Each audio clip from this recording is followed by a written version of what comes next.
I just want to give an update about where we are with Brexit in what has been a very busy, very controversial, and at times very confusing week in Parliament.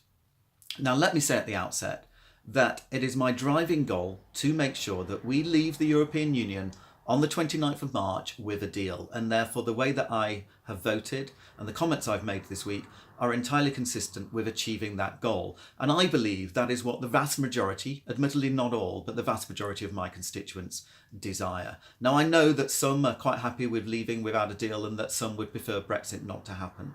But I do believe that in order to respect the result of the referendum, I do need to make sure that Brexit happens and happens in the way that provides most security for the British economy.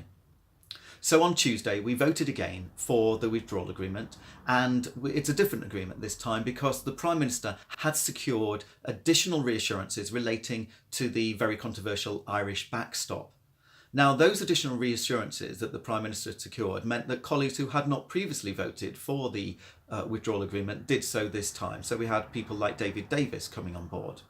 And also, I think it's dawning on more people that if we don't leave with a deal, then the alternatives are very unpalatable, whether it's no Brexit or a whole host of other alternatives. So we had more people vote for the withdrawal agreement this time, but not enough. And therefore on Wednesday, we had another set of votes relating to whether we should leave with or without a deal.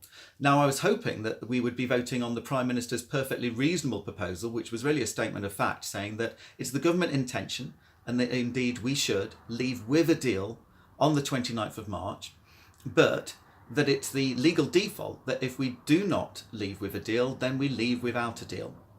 Now, as I've said previously, I think it would be a very bad situation if we left without a deal on the 29th of March. And certainly businesses across the country and in my constituency are telling me that there's likely to be job losses if we do so.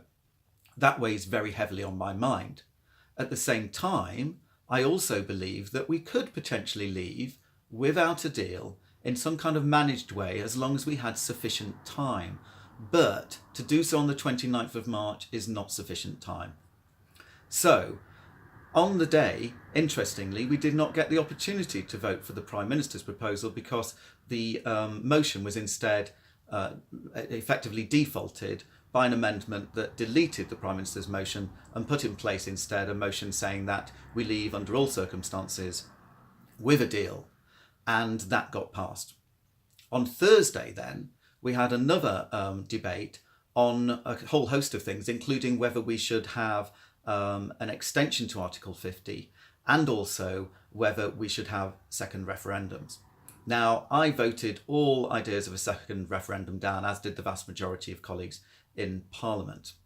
And then on the idea of extending Article 50, whilst I recognise that we may have to do that, what I was concerned about is that by focusing on that and by putting a motion down that said, not only do we have to extend Article 50 if we get a deal, which is realistic, we may have to do so, but also it talked about extending far beyond that. And I think that opened up a whole host of other scenarios that actually I personally find unpalatable, especially when we've got a deal on the table that I find reasonable, if not perfect, reasonable already. So I didn't vote for that either. So where we stand is that next week we will be voting again on the Prime Minister's withdrawal agreement. And I hope that we can avoid uncertainty, avoid no deal, and also make sure that we don't need to extend Article 50 much beyond the deadline by making sure that we pass that deal. And I will be encouraging as many colleagues as possible to join me.